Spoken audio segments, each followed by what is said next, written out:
David Seymour was on Dom Harvey's podcast, I think about 4 or 5 days ago. I caught up on this because I saw Emily and Magenta. Sorry, Magenta? Really? No, I wasn't thinking. I was doing something at the same time. Doing this last night, and this first part of the conversation, David Seymour just says the quiet part out loud. Like they're talking about lowering the voting age, and what do we always say, Chewie? Why the right don't want the voting age lowered? Because they all vote left. So David Seymour's about to admit we don't want to lower the voting age because they all vote left. So he says the quiet part out loud, and I guess you can give him points for honesty, maybe. And also, the way I look at it, the people who are mostly pushing for the voting age to be lowered are people that want higher taxes and more government spending, because while your point is absolutely correct, you can pay tax from 14 and there should be no taxation without representation. I agree with that. Well, then you should lower the voting age. I mean, like, if you agree with that, that's the point. That's the point that the young fella just said, 14-year-olds, 16-year-olds working. If you agree with that, you should lower the voting age. That you kind of answered it. Got that even at 16. I believe that having another 100,000 people who vote but mostly don't work and mostly don't pay tax will mean that we get bigger government over time. And so some people will say that's an unfair argument, but that's one of the arguments I make for it staying at 18. Okay, well, if you're talking about having a bigger government, from the research I've done, one of ACT's main policies is having a smaller government. Could you give me your reasoning behind having a government of less size? All right. I need to get you guys ready for this now, because I'm going to let David Seymour answer, and then I'm going to repeat to you what he has said. I paraphrase it. Why is you know what we've always said here? It's not about big government. It's not about small government. It's about better government. I'm sure there's some departments and some areas of government you can reduce the size of, and there's waste. But I guarantee you there's always also some parts of government that need more cash, that need more people, that need to grow. Nurses might be an example. Teachers might be an example. Government employees. So it's a ludicrous talking point from the right. They always do. We'll go into that in a minute, in a second. But Chewie, that's the first part of it, which is I'm talking about. We can't lower the voting age because too many lefties will vote. Want to talk to that at all? Whenever this comes up, I always come back. He goes, most of them don't work and most of them don't pay tax. So that seems to be his yardstick for the fact that they shouldn't vote. But there's a lot in that age group that do work and do pay tax. Like, obviously not in this economy, but traditionally. And isn't that one of the big libertarian things of no taxation without representation? Like, I love this. Whenever there's a libertarian sort of point of view, ACT's not doing it. They pretend to be libertarian. Sometimes they put a libertarian light piece of legislation through, but when you look at it, they're just a reactionary right-wing party. Not libertarian at all. Could one also argue, therefore, Chewie, people who are, say, above 80, they may also not work and not really pay tax either. Oh, there we go. So the same argument. I mean, this is always that argument of if someone who's 17 years old and 350 days is considered not mature enough or not developed enough or not, old enough to vote, then surely you could argue that there's something like that could be said at the other end as well. So yeah, if the argument is not working or not paying tax, obviously he's wrong, because everyone in the country pays tax. If you buy a can of, I nearly said Coke, that would have got me in trouble. Buy a can of Pepsi from the dairy, you're paying tax. Everyone pays tax. But what he's saying is probably don't pay PAYE. Then again, neither do many retired people either. So now what? Isn't that a fun game of chicken to play? It's like, okay, we'll keep the voting age at 18, but everybody over the age of 75 loses it. Maybe I'll go back and just see if we can get this question again, because it's very good from this young fella. asking him about this. So this is all about why is smaller government better. Then I'll let it roll into the gold medal for word salads this country has ever seen. But that's one of the arguments I make for it staying at 18. Okay, well, if you're talking about having a bigger government, from the research I've done, one of ACT's main policies is having a smaller government. Could you give me your reasoning behind having a government of less size? Yeah, I just look at the decisions. I mean, humans are social creatures. We are always trying to do our... Like, I'm already lost. Talking about smaller government starts with humans as social beings. But I'll try not to interrupt, and then I'll read you out what he actually says. I'll paraphrase it for you. own thing, but we inevitably come back to wanting to do stuff with other people. Then the question is, well, how do you organise people to cooperate? And one way is just social informal networks, your family, your sports club, your friendship group, and so on. Sorry, I just thought I should remind you. This is him just talking about why smaller government's better. Right, this is what he's talking about. Just put it back out there. And that works really well because people can do a lot of stuff fast, but they don't need to, give each other a receipt or a payment or whatever. So it's quite good in that way. But if you want to do sort of bigger stuff like make a jumbo jet, then you need businesses. We need people with contracts and money and businesses. It's true. He's just explaining in great detail why smaller government's better. He's onto the example we all use about building jumbo jets. This is why smaller government's better. If the answer goes on much longer, this kid's going to pull out a Game Boy and just start playing. Hey, dude, there, 1990s call. They want their I know. As soon as it left my mouth, I'm like, I'm old. I'm old. They do really good big things faster, but they sometimes lack a bit of the compassion and so on. And then there's another way of doing things, which is government, where you make laws and actually force everybody to behave the same way. Everyone must. You got that? Government's going to tell you all to act exactly how you should, and everyone must obey. Follow this law. Not just people in this family, not just people that choose this business, but everybody. Now, all of those things have good sides and bad sides. But in my view, at the moment, we try and do too much stuff through government. We tax too much. We make too many rules. And it's led to enormous frustration. People have basically been told for the last 80 years, you give me all of your money, or about a third to half your money in tax. Sorry. I just want to remind you, because this question that the answer started 8 days ago. He's talking about why smaller government's better. We're nearly there. We'll make the problems go away. We'll make sure people have a house and an education and stay healthy and don't end up dependent on welfare. And actually, people paid all the taxes for the last 80 years, but the problems haven't gone away. So I would argue that, just start with the 3 ways of organising people, sort of social. Right. We're going to keep going, but let me just read you what's happened. Right. So I listened to this and I have no idea what he's talking about.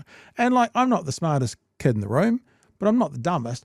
I couldn't understand it. I thought I'd go back and I should probably paraphrase it. This is what he said. And I've put them into the sentences that he said one by one and explained it.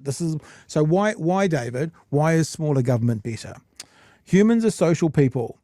We like to do things on our own until we feel like doing things with other people. The problem is, what if doing things with other people means we have to compromise? We can have groups like families, sports clubs, and friends. That's good because you can make decisions without having to invoice one another and provide receipts. He literally said that. But what if you wanted to make a jumbo jet, like the left field? Then you need business with money to move fast. But they have no ethics. He does actually say that. He says there's not much empathy there. So he's saying they have no ethics. Although you could get the government involved to mandate everyone to do exactly the same thing. All that is good, but government bad because too much tax, too many rules. That's the answer. That's what he said in his answer to why is smaller government better. And then my last line goes, and then it goes off the rails. The last 9 lines weren't just off the rails. There is more of this to play, which I'm going to get to. But Chewie, would you like to? I don't know how you can speak to it because nothing's actually been said. But this is probably part of the problem. We need that clip, I think, from Billy Madison from the debates. There's everyone's nowhere in your rambling, incoherent answer were you even close to a point. You awarded no points, and may God have mercy on us all. I'm also you forgot part of that. You forgot part of that. He says everyone in this room is dumber for what just happened. Oh, so yes. That's an important part as well. But hey, shout out to these mics that Dom Harvey has. They are definitely picking up every wet swallow sound that Seymour is making when he realizes that he hasn't answered a single part of the question. Like, this is what I mean when I say nominally Act likes to say they're a libertarian party. He can't put into words for this kid why small government is good and big government is bad. And this is the thing. It's if you can't articulate something that you hold close, then how can you expect anybody to understand it? Do you know why he can't articulate it? Because it's bullshit. Because it's bullshit. It's a talking point with nothing to back it up. The example that's easiest to use often is when that BP oil rig in the Gulf of Mexico went down. That's when they found out there was one inspector to do all the rigs in the Gulf. I suspect if they had had more inspectors, bigger government, that would have been less likely to happen. Like there are examples right throughout history about why we have the sort of regulations that we have, why government stepped in to go, hey, you know what? Maybe we should come up with a set of rules that if you're operating a business, this is what you need to do. You can't just discharge stuff into the river that flows through town, or you can't build a rickety 15-story wooden building that'll collapse if the wind blows the wrong way. There's a really good example from America, just a cool piece of history. Have you heard of the Great Molasses Flood? No, I have not. So this happened to Boston in 1919. A company that made molasses had this huge vat that they'd made to store the molasses while it cooled, and it broke. And it sent a flood of thousands and thousands of gallons of hot molasses right down the main street of this place. It killed like 20 people. And at that point, straight afterwards, you see government coming in and going, right, well, we've got to make sure that this doesn't happen again. And this is where a lot of the rules come about, is something bad happens and the government comes in and says, well, we can't let that happen again, can we? And it seems to me that the point that David Seymour is meandering through the desert to try and get to is that government comes up with regulations just because that's what government does. There is a reason for this. And look, there's an argument to say sometimes government oversteps. There's not a single fucking organization on this planet that doesn't have a tendency to overstep. But when you've got people trying to solve problems before they happen, before you have 21 people fucking die in an unexpected flood of golden syrup, that's a good thing as well. You know, locally here in Dunedin, there's a developer that was having a cry because the council won't let him build social housing because he's a good guy. He's building low-cost housing. Isn't that what everybody wants? Problem is, he's trying to build it on lead-contaminated ground. And the council's made him scrape all the topsoil off and replace it before he builds on it because we know that lead makes you sick and it congenitally damages children. And we're like, man, maybe you shouldn't put low cost housing on that. And so what does he do? He runs to the press. And this would be held up by David Seymour as a council making it hard for someone just trying to make the world good again by building on contaminated land. I've got this written down for about another 90 seconds. I can't actually remember what the last little bit it was, but let's play it out to see if the young fella nails him again, because he's a pretty good little interviewer. Family, civil society, business and government. And I would argue... That's right, he's talking how we organise each other now, apparently. This is the rules from above. that government does too much, people very frustrated with it, and we should try and put the pendulum back the other way. But aren't you a bit worried that people will be unrepresented? I mean, 120 people. He's a smart kid. He's a smart kid.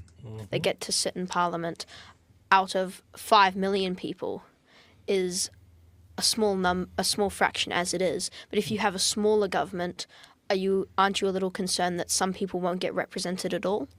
Well, I would be, but just to be clear what I'm talking about, when I talk about a smaller government, I don't mean a smaller parliament. I think it is important to have a House of Representatives of parliamentarians, but that's quite different from the ministers, the Prime Minister, the Minister. Yeah, but like Ministry for Pacific People, gone. Lesser representation. Ministry for Women, Yeah. gone. So even though I think the young fellow was actually asking about MPs, the point that David's making is not the answer, because them making government smaller, and he specifically said too many ministers, Minister for Women, for Pacific Affairs, for whatever it is, getting rid of those will lessen representation within the broader government. Sorry, Chewie. I think the takeaway there is David wants to reassure people that his job will be safe. Yeah. Well, I'm not saying certainly not in the next like 3 to 9 years. We shouldn't get rid of MPs, which is maybe we should maybe we should just pay them some more. This is always the thing with these guys when they talk about small government. The bits of government that they want to make small or disappear altogether are the parts of government that the public interact with.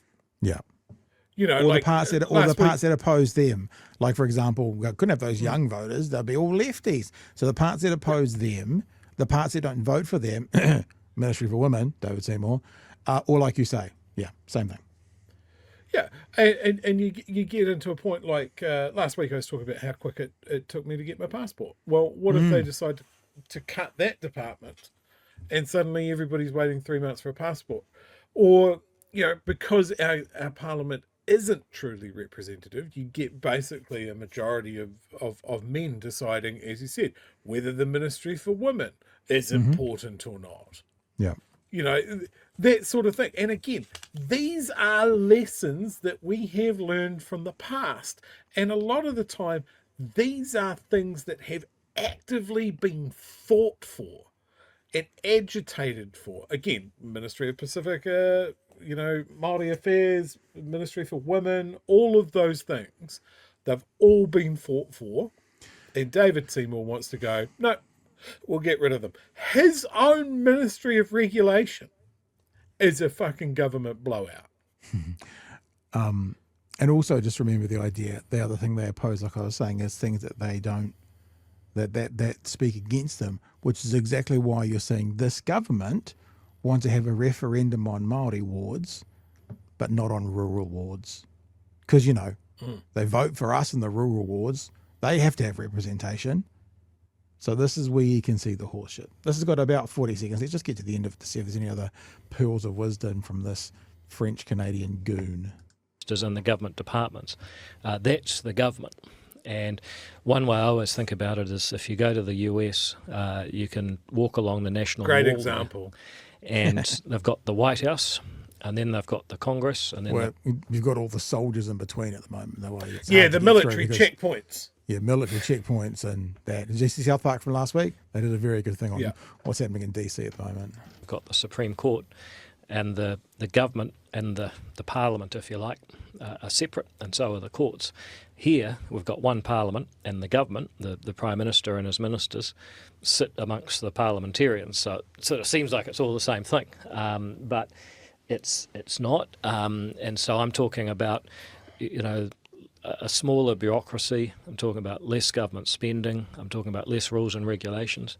But I still think that the people should have representatives to speak for them in the Parliament, and the same number as we have now, which is what you're saying, which I think you're right. Okay, so that is the end. That kid's turned 18 while that answer was being given.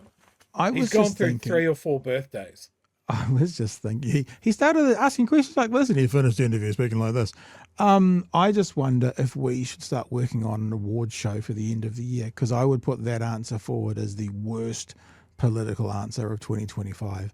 by a country mile. The jumbo jet thing. Well, if you want to build a jumbo jet, it's just nonsense. But I mean, like, yeah, and like, I think Dom Harvey has got some interesting political views. Don't really see a line with him, but that was pretty cool that he got the kid on to have a go at David Seymour. Yeah, and a smart kid obviously wants to ask, from kid point of view, smart questions, and they were good. Yeah, I don't like Dom Harvey personally. I think he's a creep. But putting that aside, this was a good idea. What I found interesting, just from a humanity point of view, when you talk to a child, Pat, you've raised children. I sometimes interact with children, and it's kind of like, how do you speak to them? And you could dumb down what you're saying. You could step it down to a child's level and maybe run the risk of being a little bit patronizing or whatever. Or you could just treat them as an adult and give them a clear, concise answer. Or you could go this brave, untrodden third direction that David Seymour has turned out here. And he's gone, I can see it. He's gone, this kid doesn't know fucking anything. So I'm going to have to explain everything to get to my point, which I'm not going to do. I'm never going to make it there. I'm just going to swallow really hard at the microphone that's pointed at my neck because I just want to gross people out. Yeah. Oh, the swallowing was kind of weird, eh? Let's get to some text because Peter has also brought up he's raised your molasses flood, and he's raised you with the triangle shirtwaist factory fire, which I've brought up there as well.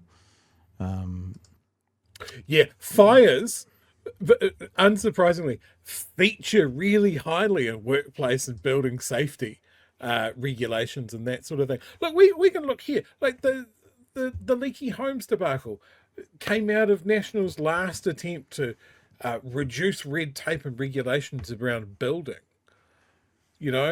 Cave Creek, more regulations and that sort of thing to make sure our tourist infrastructure is safer, that we don't kill a whole bunch of people.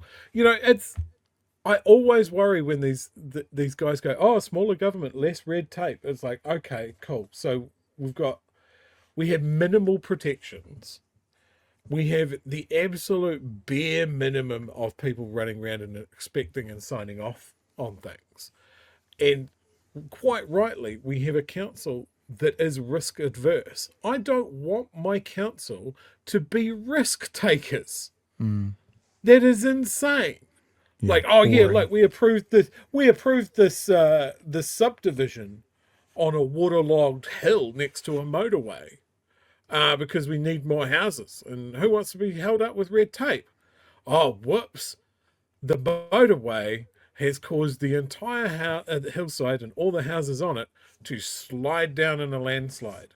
And we ended up with the Earthquake Commission because of it.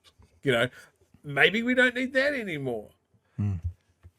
It's insane. Like, the man doesn't know his history. He knows his ideology. He knows he wants to cut. He knows he wants to concentrate power and influence in the hands of less and less people with less and less oversight and less pushback. But he can't articulate how that is good for the people.